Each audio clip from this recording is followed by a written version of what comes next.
You are sitting at the kitchen table at 11 at night, laptop open, cursor blinking over one word, convert. Your nephew Tyler texted you again an hour ago. Do it now. Before the window closes, everyone is doing it. The house is quiet, except for that blinking cursor, and your own doubt. Before you tap that button, I need you to hear this. There are 6 situations hiding inside your own accounts where saying yes to a Roth turns into one of the most expensive decisions of your retirement. And the one at number 5 is buried inside a rule almost nobody has actually read. Stay with me through all 6, because the 5th one alone can cost more than the other 5 put together. And by the end, you will know exactly which of these apply to your numbers. Not your nephew's numbers, not your neighbor's numbers, yours. My name is Marcus, and what I do is simple. I sit down with people's real numbers before they make a decision they cannot undo, and I do the accounting most advisors skip because it takes longer than a 5-minute phone call. Roth conversions are one of the best tools retirement planning has ever built. I am not here to talk you out of one. I am here to make sure the one you are about to do is actually yours, and not just the loudest opinion in the room. Think of a Roth conversion like moving furniture between 2 rooms in the same house. The furniture does not disappear, and it does not lose value just by changing rooms. But moving it costs something. Right then, in that moment. And the size of that cost depends entirely on when you move it, how much you move at once, and what else is happening in the house that year. Most of the advice you hear online only talks about the furniture. Almost nobody talks about the moving day. Reason 1. Your tax rate later might already be lower than the one you are about to lock in today. Here is what almost nobody explains clearly. Every dollar you move from a traditional account into a Roth becomes taxable income in the year you move it, all at once, stacked right on top of whatever else you already earned that year. Advisors love to say rates are only going up, so convert everything now while you still can. That is true for some people. It is not true for everyone, and it is definitely not true for everyone at the same speed. Some people should convert a little every year for a decade. Some people should convert almost nothing at all. The rule of thumb treats them exactly the same, and that is the problem. Picture James and Margaret. He is 67, she is 65, both fully retired, living on Social Security and a modest pension of about $70,000 a year combined. Their advisor suggests converting $120,000 in one shot this year, while the market is calm and the account balance looks good on paper. That single move pushes their taxable income into the 24% bracket for the year, a bracket they would never touch on their normal income alone. But 5 years from now, once required withdrawals actually begin on whatever is left in the traditional account, their income was always going to sit closer to the 12% bracket anyway, because by then the pension is the only steady income left, and the required amount each year is smaller than most people assume.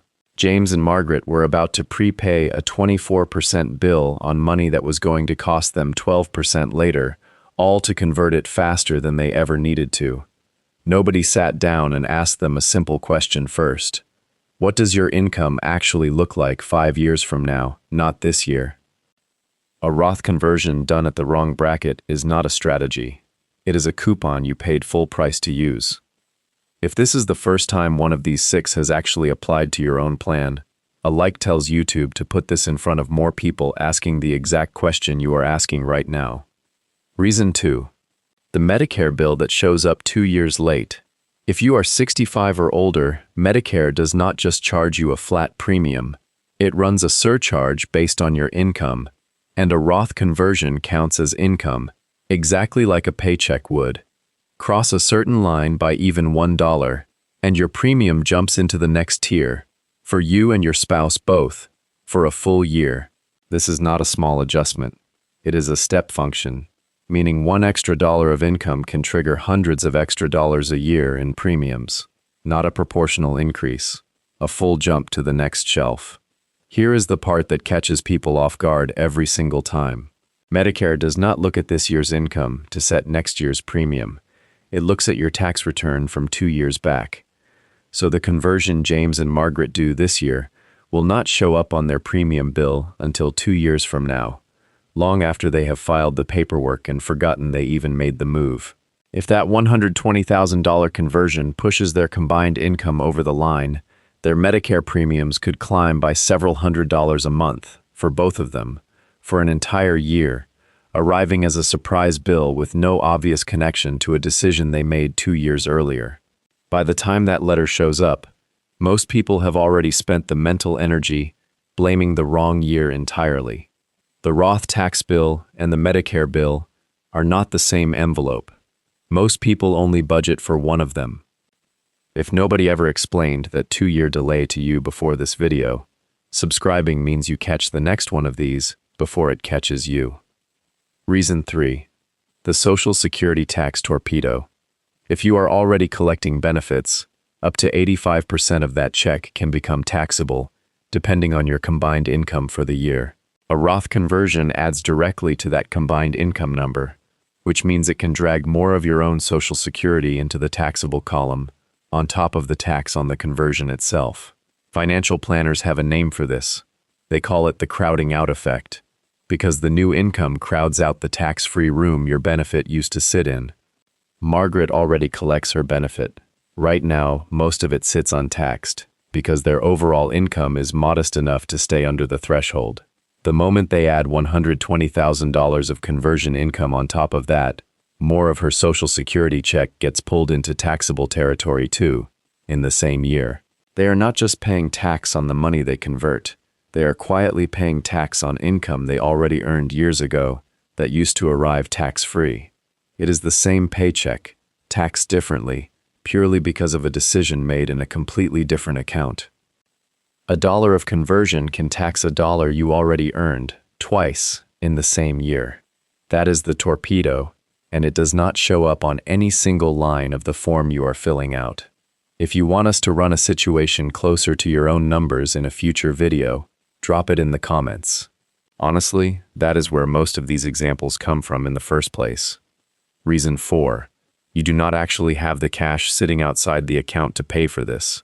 If the tax on your conversion has to come out of the IRA itself, the math turns against you fast. You are shrinking exactly the amount that reaches the Roth, and losing years of tax-free growth on that missing piece, permanently. A conversion only wins over the long run if every dollar of that tax bill comes from somewhere else, a savings account, a brokerage account, anywhere other than the very account you are trying to protect. James and Margaret have about $20,000 sitting in a regular savings account, nowhere near enough to cover the tax bill on a $120,000 conversion. If they pull the difference from inside the IRA itself, less money actually lands in the Roth than they think. And if either one of them were under 59.5, that withdrawal could trigger an early withdrawal penalty on top of everything else they are already paying. That same $20,000 is also their entire cushion for a roof repair, a car breaking down, or a grandchild in a rough patch.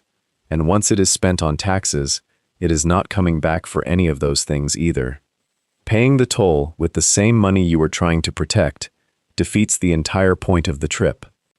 Reason 5, and this is the one buried in this year's rule, the one I promised you at the very beginning. A new law adjusted several thresholds for people over 65, including a larger deduction for seniors and a higher cap on certain itemized deductions. On the surface, that sounds like good news, and for most years, on most income, it is. Here is the trap hiding inside it. Once your income crosses a certain line, some of those same deductions start phasing back out, dollar by dollar, which means extra income from a conversion can cost you far more than the tax bracket on paper ever suggested. You can be technically in a 22% bracket and still lose money at a rate closer to 40% on the dollars you converted, once the phase-out finishes doing its work quietly in the background. In James and Margaret's case, their normal income comfortably keeps them under that phase-out line, which lets them use the full new senior deduction without losing a cent of it. Add the $120,000 conversion on top, and their income jumps well past that line. The deduction they were counting on starts shrinking. Their effective tax rate on the converted money lands somewhere in the high 30% range, not the 22 or 24% bracket their advisor originally quoted them over the phone. The bracket you see printed on a chart and the rate you actually end up paying are not always the same number. Reason 5 is exactly where that gap gets expensive, and it is also exactly the kind of thing that only shows up if someone actually runs your full return, not just the headline bracket. If any of this is helping you see your own plan more clearly, subscribing means the next one of these lands in front of you automatically, no algorithm required. Reason 6, and this one has nothing to do with tax brackets at all. If a meaningful part of your account is already meant for charity, or for heirs who genuinely will not need the money right away, a full conversion can end up solving a problem you never actually had. This is the reason almost nobody brings up, because it is not about tax law. It is about who this money was always going to belong to. James and Margaret already planned to give a portion of their IRA to their church and a local hospital foundation, through a program that lets the money move straight from the account to the charity, tax-free, without it ever counting as their own income. If that money was never going to be taxed in the first place, converting it to a Roth first just means paying tax now on a dollar that was always going to arrive tax-free later. For the piece of the account earmarked for heirs who are already financially comfortable on their own, the math changes again, and sometimes leaving that money exactly where it is turns out to be the quieter, cheaper choice for everyone involved. Their daughter does not need a tax-free inheritance. She needs her parents to keep more of their own retirement flexible while they are both still here to use it. You cannot prepay tax on a gift the tax office was never going to touch in the first place. Notice something about all 6 of these. Not one of them is really about the Roth account itself. Every single one is about the pressure to act like everyone else is acting, on a timeline that fits everyone else's life, not yours. Your nephew Tyler converted because his coworker did. His coworker converted because a video told him to. Somewhere at the start of that chain, somebody's actual numbers got left out of the conversation entirely, and everybody downstream just inherited the urgency without inheriting the math. So here is where that leaves James and Margaret, and probably leaves you too. None of this means a Roth conversion is a bad idea. It means a Roth conversion is a decision with 6 moving parts, and most of the advice you hear only ever mentions one of them. Before converting anything, run 3 checks.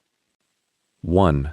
Find a tax professional who actually knows this year's brackets, the senior deduction, and the Medicare thresholds, and let them look at your specific numbers, not a rule of thumb someone posted online. A conversation like that usually costs less than the mistake it prevents. 2. If a conversion still makes sense once you have run those numbers, consider doing it in smaller pieces over several years instead of one large move. Converting a little every year, timed around the years your income is naturally lower, almost always beats one dramatic decision made on a Tuesday night because a nephew sent a text.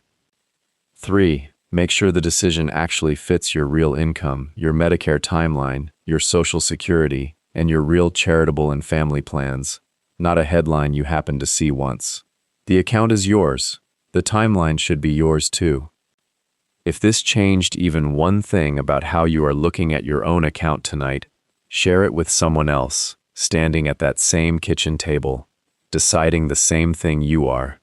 You close the laptop. The cursor is still blinking, but you are not clicking anything tonight. Tyler will text again tomorrow, full of the same energy, still certain that speed is the same thing as being right. You will not need to argue with him about it. You will just have 6 questions he has never once asked himself, and an answer that is actually yours, built on your own numbers, not his coworkers, not a video he watched between 2 other videos. That is the whole job here. Not telling you Roth is good or bad, just making sure you know exactly what you are buying before you pay for it.